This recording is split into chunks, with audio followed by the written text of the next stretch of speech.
Kemarin banyak dari kalangan Islam yang berduyun-duyung ke masjid meramaikan malam nisfu Sya'ban sambil membawa air mineral untuk didoakan.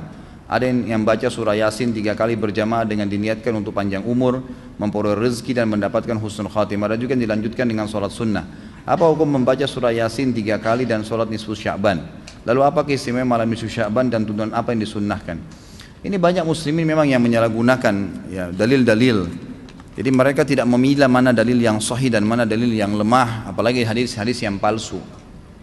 Hadis yang menjelaskan tentang masalah adanya solat di nisfu Sya'ban, solat secara khusus namanya solat nisfu Sya'ban itu tidak ada. Hadis yang palsu, maudhu' itu. Yang ada memang adalah fadilah mengerjakan solat malam di nisfu Sya'ban, solat tahajudnya. Solat tahajud seperti biasa, tapi khusus malam nisfu Sya'ban punya fadilah. Karena disebutkan dalam sebuah riwayat yang sahih bahwasanya Aisyah radhiyallahu anha pernah mendapatkan giliran nginapnya Nabi SAW di rumahnya. Terbangun tengah malam, dia melihat Nabi SAW tidak ada di sebelahnya.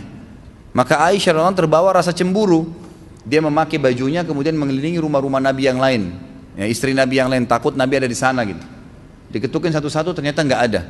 Lalu Aisyah tergopoh-gopoh pergi ke masjid mendapatkan Nabi SAW sedang sholat. Begitu Nabi SAW lihat Aisyah lagi ngos-ngosan jalan gitu kan, kena buru-buru, kata Nabi SAW, wahai Aisyah, kau cemburu lagi? Ini adalah malam nisfu Sya'ban. Artinya saya sholat malam ini karena ini adalah nisfu Sya'ban. Ini hadis yang sahih gitu kan. Dan memang dianjurkan oleh para ulama, mereka mendirikan sholat malam di malam nisfu Sya'ban itu sholat tahajudnya. Tidak ada malam khusus, tidak ada sholat khusus namanya malam nisfu Sya'ban. Di siang harinya dianjurkan seseorang berpuasa.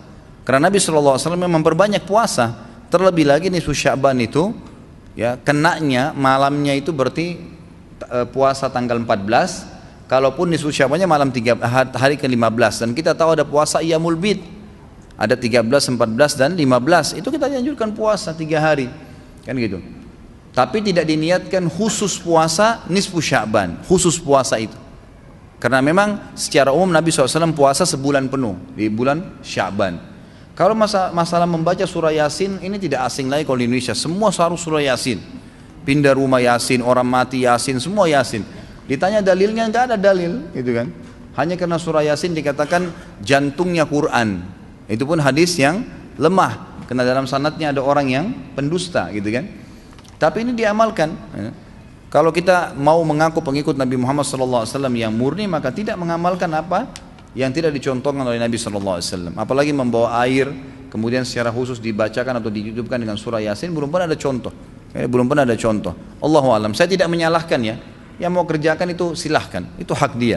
Tapi saya pribadi menyarankan, apalagi jemaah yang ikut dengan pengajian saya atau yang mendengarkan ceramah kita, murnikan ibadah kembali kepada Nabi SAW. Nabi SAW tidak menghembuskan nafas terakhir kecuali sudah mengajarkan semua yang kita butuhkan. Jadi tidak perlu ditambah. Kalau kita tambah seperti kita sedang mengatakan, maaf Rasulullah, saya lebih faham daripada anda. Nabi nggak pernah baca Yasin 3 kali di malam nisfu Sya'ban, nggak apa-apa kan, bagus. Loh, Nabi mau nggak pernah lakukan. Nabi yang nerima dari langit wahyu nggak pernah lakukan, nggak apa-apa. Berarti sama saja anda bilang, maaf Rasulullah, saya lebih ngerti. Itu. Ini keliru, nggak boleh. Itu. Jangan tambah-tambah agama, biarkan dalam keadaan murni. Sedangkan murni saya sudah banyak sekali yang kita bengkalaikan, apalagi kalau ditambah-tambah. Gitu.